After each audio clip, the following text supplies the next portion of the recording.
So here we are outside of 2928 Sunterra Drive. Okay, fine, we're not outside of 2928 Sunterra Drive. And there's a perfectly good explanation for that, but I'm going to show you because this is something you need to see to understand just how good this location is. I am sitting outside of the lagoon in our HOA here at Sunterra del Sol. And I want to show you the best part about this place, because if you have not left an HOA in the past, you're about to change your mind.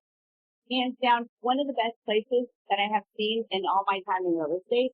And I want you to take a look at it because once you see it, you're going to fall in love with it too. So take a look at all of this.